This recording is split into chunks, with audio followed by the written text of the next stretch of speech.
Lettura del Vangelo secondo Luca. Gloria a te, o Signore. In quel tempo, uno dei farisei invitò gli studiosi a mangiare da lui. Egli entrò nella casa del farisei e si mise a tavola. Ed ecco, una donna, una peccatrice di quella città, saputo che si trovava nella casa del fariseo, portò un vaso di profumo. Stando dietro, presso i piedi di lui, piangendo, cominciò a bagnargli i lacrime. Poi asciugava con i suoi capelli, li baciava e li colpeggiava di profumo. Vedendo questo, i farisei che l'aveva invitato disse tra sé: e costui forse un profeta? Saprete chi è e di quale genere è la donna che lo tocca. È un peccatrice. Gesù allora gli disse: Simone, ho da dirti qualcosa. Ed egli rispose: sì, pure maestro. Un creditore aveva due debitori. Uno gli doveva 500 denari, l'altro 50. Non avendo essi di che restituire, condonò il debito a tutti e due. Chi di loro dunque lo amerà di più? Simone rispose: suppongo sia colui al quale ha condonato di più. E gli disse Gesù: hai giudicato bene. E volgendosi verso la donna, disse a Simone: vedi questa donna? Sono entrato in casa tua e tu non mi hai dato l'acqua per i piedi. Lei invece mi ha bagnato i piedi con le lacrime e mi ha asciugato con i suoi capelli. Tu non mi hai dato un bacio. Lei invece, da quando sono entrato, non hai cessato di baciare i piedi. Tu non hai unto con olio il mio capo. Lei invece mi ha cospato i piedi con tutto. E questo io ti dico: sono perdonati i tuoi molti peccati, perché ha molto amato. Invece colui al quale si perdona poco, ama poco. Poi disse a lei: i tuoi peccati sono perdonati. Allora cominciano a dire a sé: chi è costui che perdona i peccati? Ma egli disse alla donna: la tua fede ti ha salvata, va in pace. Parola del Signore. Lode a te, o Cristo. Il brano di Vangelo che abbiamo appena ascoltato sembra fatto apposta per rompere i nostri destini, per aprire un incontro autentico con Dio che viene a cercare ciascuno di noi e che sa andare anche oltre quelle che sono le nostre aspettative. Viene detto innanzitutto che Gesù va a pranzo a casa di farisei. Gesù non ha paura di andare proprio nella tana dei leoni, mettersi in gioco, sentirsi sotto osservazione, magari pronto a essere giudicato dagli altri. Gesù in questo mostra di avere una enorme libertà. Non fa mai quello che gli altri vorrebbero che facesse, non agisce per ottenere il consenso e nemmeno per farsi accettare. Ed è proprio per questo motivo che Gesù si lascia avvicinare da una donna peccatrice, senza pensare a cosa penseranno gli altri, al fatto che questo farà scendere il consenso. Gesù sembra andare dritto per la sua strada e viene invitato a pranzo da un fariseo. Gesù non è mai contro i farisei per partito preso, un po' come quando si parla degli alternativi, che sono sempre alternativi, ma non si sa bene mai rispetto a che cosa sono alternativi. Gesù è contro i farisei per la loro ipocrisia. Simone sembra essere proprio tutto chiuso nel suo spirito. Ci sono i buoni e ci sono i cattivi. Se uno va con l'orgoglio paga per peccare.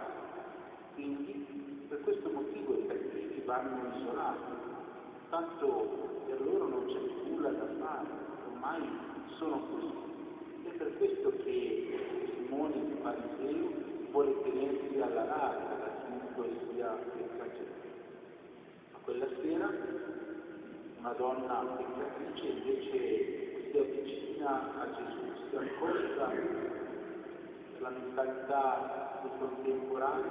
Questo era il concetto, perché santo è separato dall'impuro, in modo che non ci può essere alcuna comunicazione. Bisogna assolutamente evitare ogni contaminazione. Ecco perché Gesù che lascia fare crea scambio. Il nostro Dio si lascia sporcare dall'incontro con Lui. Gesù si lascia avvicinare, si lascia toccare, si lascia compiere gesti ritenuti indecenti, sfida tutte le comprensioni del suo Dio. E anche le persone vicine a Gesù faticano a partire questo. Se pensiamo che questo Simone il fariseo aveva invitato Gesù a pranzo, eppure proprio lui non capisce. Occorre sempre non metterci alla scuola di Gesù e imparare da lui, altrimenti rischiamo ogni giorno di rimanere scandalizzati. Spesso il nostro desiderio di andare incontro agli altri rischia di essere solamente formale. Il Vangelo a questo proposito mette in evidenza che i veri malati sono due, la donna peccatrice ma anche il fariseo, perché è incapace di accogliere tutti gli altri come persone amate da Dio. Ci sono alcune malattie dello spirito che sono note a tutti perché danno scandalo. Ci sono anche delle malattie nascoste che non scandalizzano, ma non per questo sono meno pericolose. È peccato subito sentirsi a posto con Dio, dunque di pretendere di potersi salvare da solo. La malattia del fariseo, proprio per questo motivo, è più grave, perché lui non si rende nemmeno conto di aver bisogno di Dio. E tra questi due personaggi, il fariseo e la donna peccatrice, c'è Gesù. Gesù che mostra la misericordia di Dio che sa andare oltre i nostri confini, tutti i nostri preconcetti. Gesù fa uscire entrambi gli interlocutori allo scoperto. La donna nel suo essere peccatrice, ma anche Simone nel suo considerarsi a posto addirittura con Dio. Gesù non si accontenta mai di tenere una bella lezione. Alla fine dice alla donna: i tuoi peccati sono perdonati. L'incontro con lui rinnova per davvero il cuore. Ma questo incontro Gesù non chiede l'impossibile. Gesù sa benissimo che quella donna tornerà a peccare. In che altro modo poteva sopravvivere? Eppure Gesù si fa per essa segno visibile, tangibile dell'amore di Dio. Dio ti ama per quello che sei, prima ancora di quello che fai. E proprio perché sei amata da Dio, la tua vita diventa nuova, anche se non riuscirai mai pienamente a corrispondere a questo amore. Ciò che sembra dire Gesù attraverso il suo discorso. Dio viene nel nostro cuore, abita in noi, e nel nostro cuore vede anche tutto ciò che non va, tutto il nostro peccato più intimo e più nascosto. Anche il peccatore più incarnito è amato da Dio, è raggiunto dal suo amore, dalla sua misericordia. Non è mai troppo tardi per volgere a Lui il nostro sguardo.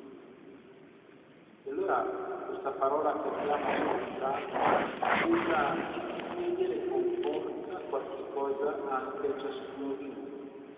Innanzitutto ci chiede di non sentirci a posto con Lui. senza posto, non accoglie l'amore di Dio e dunque, come ci ricorda Gesù, ama poco. In secondo luogo, questa parola ascoltata ci chiede di compiere dei gesti concreti che dicano il nostro voglio bene al Signore. Dobbiamo sempre chiederci, e io che cosa posso fare? Altrimenti la parola di Dio ascoltata rimane semplicemente una bella parola tra le tante parole che orientano la nostra vita, che alla fine passano senza lasciare traccia. E infine, questa parola ascoltata ci chiede il terzo passaggio, ci chiede di imparare a non giudicare gli altri, a non ritenerci mai migliori di loro, piuttosto ci chiede di imparare da Gesù. Dobbiamo farci incontri gli uni degli altri, come segno di